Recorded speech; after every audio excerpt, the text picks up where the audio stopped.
Hey guys, I'm at SHOT Show. Look who we bumped into, man. It's Colion Noir hanging out. I actually just saw Hank talking to him, but busy guy doing his thing. He took some pictures with him, but yeah, hanging out at the CZ booth. You never know who you're gonna bump into. All right, guys, so check it out. I'm at SHOT Show. I don't even have to give an introduction of who you are, Colion Noir. But I just wanted him to say a few words to you guys out there. How did you do it, man? How did you go from being a non-gun guy to being a gun guy?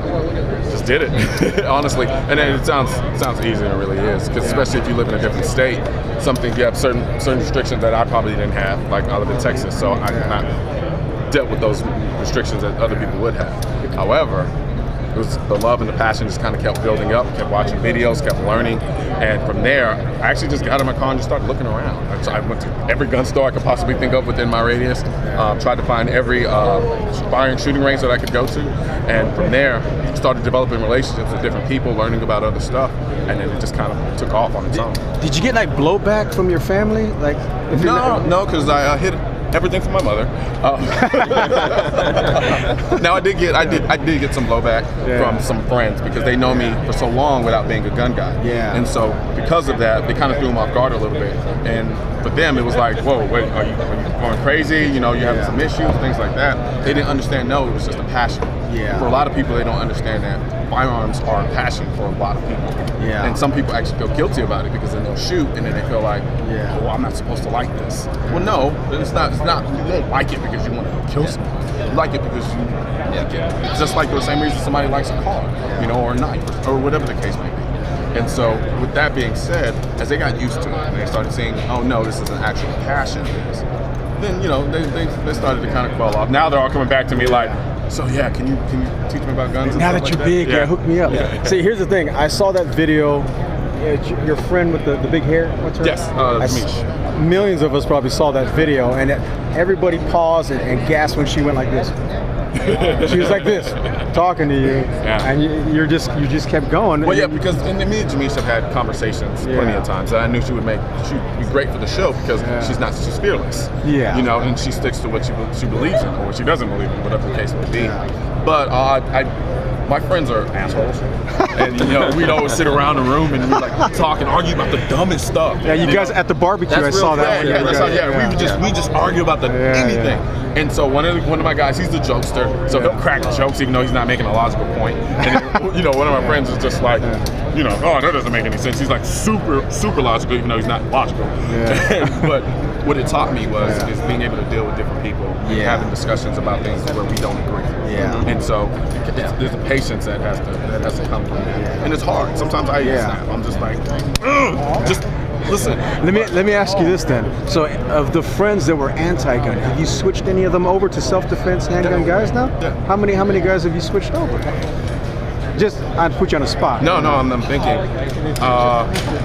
Now, when I say switch, they've gone from, nah, I don't want anything to do with it, to, okay, I can entertain the idea. Oh, okay. And then over time, progressively, you know, things, you know, some have become adamant. Like in the 5 years, you got guys to carry for self-defense. They weren't even thinking about that? Yes, actually, yeah. That's badass. I can say out of my close circle of friends, I'll say about two of them. Nice. Nice. I've got a question for Colion. Yeah, go for it. He said all that stuff about, you know, just doing it and working hard, which is true, but it also takes raw talent. This guy has like raw talent right here. Yeah. So here's my question. Yeah. You really do, man. I think you were born to do what you're doing. Okay? So here's my question. When are you running for president? Okay? Seriously, man, what's up? You know what's more logical? You should say, when are you going to become the head of the NRA? That's what it is. And everything. What's up? When's the presidential campaign? I'm going to sign up right now. I could probably get like, you know, 75% of the people in here on board, man. I don't know if I want those problems. No, I don't see that. But I've said that about a lot of things that ain't happening. But it's not something I'm actively pursuing. Right. Before we go, man, before I don't want to take up all your time, but before you go, and I kind of already know the answer, but how did you deal with the haters? Or do you even deal with haters? Sometimes. It's one of those things. One of my girlfriends at the time, she was like, she pointed something out to me. She was like, you always respond to the negative comments. but then you don't always respond to the positive ones. Yeah. She's like, you're doing your audience a disservice. It's like, focus on the positive comments. There will always be naysayers. You can be as cool as you want, everybody will love you. Yeah. And so that kind of put it in my perspective. I'm like, I do my best. I still fail. Yeah. But sometimes somebody will say something, you just like, and you know, Twitter fingers start going. And so, that's why they do it. Yeah, exactly. And then a lot of times, some people will say something, and then you'll check them real quick, and they're like, oh no, I'm a big fan. I'm like, then why are you coming for me?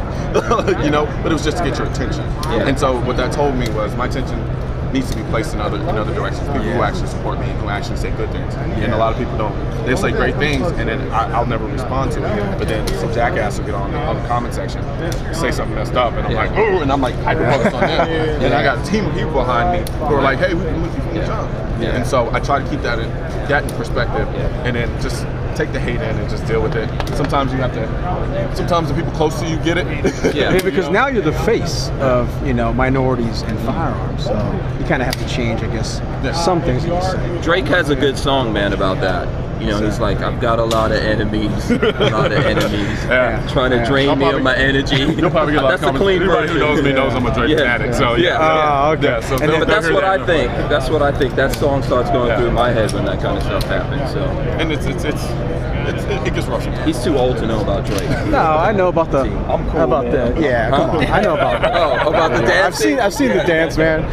Anyway. You have some dance moves since you know about Drake. Yeah, his dance moves looks like this. This is his dance moves. Yeah. Check the Instagram. You'll see some stupidity. Okay, one last question before you go. I mean, you get your degree in law, right? Yeah.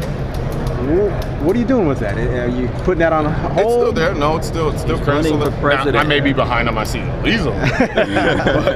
If you guys didn't know that, he went to law school and you passed the bar, right? Yeah, I did. Yep.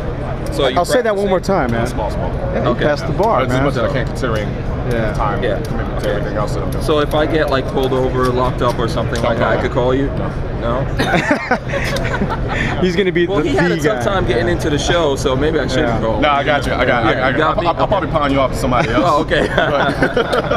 All right, so I got you. I told him I was only going to take 60 seconds. It turned out to be a little bit longer than that.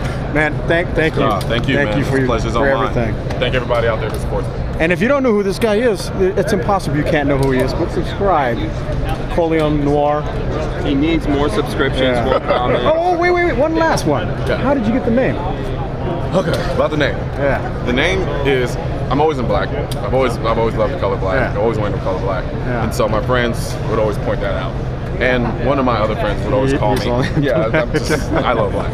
And one of my friends, his nickname for me was Killer Colion. For whatever reason, don't know why. Oh, okay. And so when I was making my YouTube channel, I was looking for a name. I didn't want to be like, boring real name, right? Yeah. So I said, okay, he tells me Colion, we'll stick with Colion. And then I was like, I like the color black, but Colion black was just kind of boring.